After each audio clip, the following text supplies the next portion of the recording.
everybody, JC here with another TNI toy review. And today's review is in association with MarvelousNews.com, your #1 news source for everything Marvel. And for today's review, I'm going to be taking a look at the brand new Marvel Legends 6-inch Spider-Man series Shocker figure from Hasbro. Now this figure comes packaged in the same style of packaging we've been seeing with all the Marvel Legends for the past year.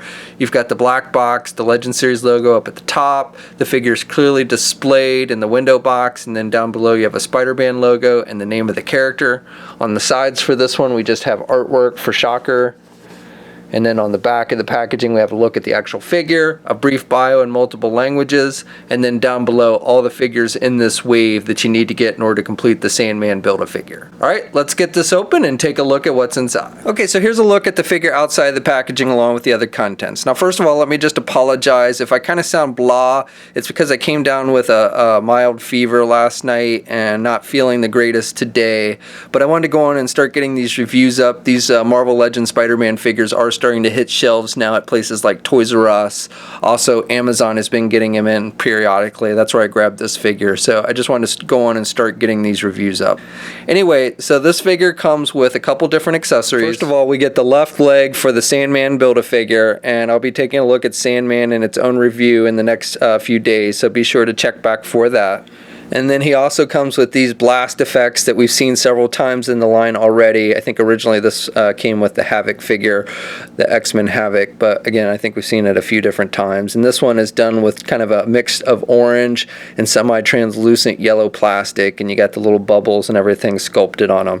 And these just clip onto the wrist of the figure, so it's supposed to look like his electricity effect, which I can't say this really looks like electricity to me, but I guess it, does the job halfway decently, giving that kind of power effect. So for the figure itself, this is primarily just a reuse of the Bucky cap mold, which we've seen many times in the line. It's got the hole on the back, basic paint applications, but I think they've done a pretty good job with the line work throughout this figure. All these brown lines are just painted, but they're pretty straight for the most part.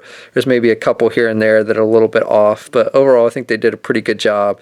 Now back here on the neck joint, they didn't paint the lines over the neck joint, so that stands out a little bit, but not that big a deal. I like the metallic silver that they've used on these wrist gauntlets that he wears. Now these lower arms are different from the Bucky cap mold, obviously, and then he's got these knee pads, and these are done with just gray plastic.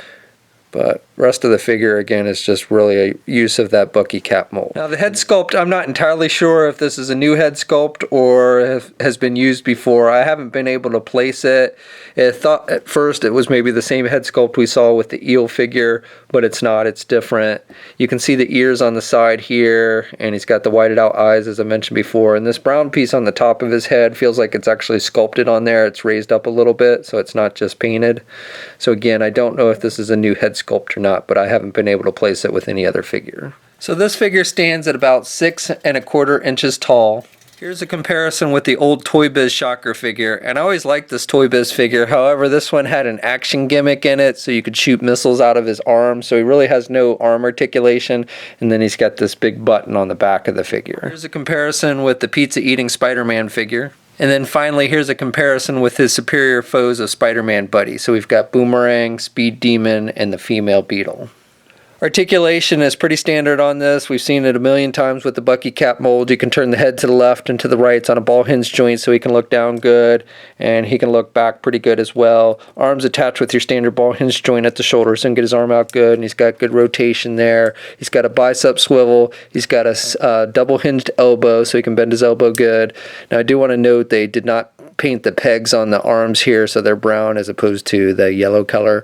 And then he's got swivels on the wrists, he's got hinges on the hands, he's got up and down movement there with the hands, he's got an ab crunch joint so he can crunch down and he can look back there, he's got a waist swivel, legs attached with ball joints so he can do the splits about that much, he can get his leg forward good, and he can do his leg back about that much. He's got a thigh swivel, he's got a double jointed knee, so he's got good bending there at the knee. He's got boot cuff swivel, hinges on the feet, so good up and down movement, and then he's got ankle rockers. and 2 peg holes on the bottom of his feet. Okay, so that's my review. So overall, I like this figure. I think this is a nice update to a classic Spider-Man villain. As much as I like the Toy Biz one, I think that one was in need of an update due to the articulation and everything. And I think Hasbro's done a pretty nice job. Yes, it has basic paint applications, and yes, it does reuse the bucket cap mold, but I think it works well for this character. Now this figure, along with the rest of the wave, is starting to hit shelves. You can pick it up at places like Toys R Us. Also, Amazon has had it sporadically, and places like Big Bad Toy Store should be getting it in any day now, like within the next week. We'll have a full image gallery up at marvelousnews.com. There'll be a link in the video description below. As always, leave a comment. Let us know what you think. If you're so inclined, please like the video. Also, if you haven't already, please follow me on my Facebook, Twitter, and Instagram accounts. I'll have links to those in the video description as well. And until next time, I'll catch you later.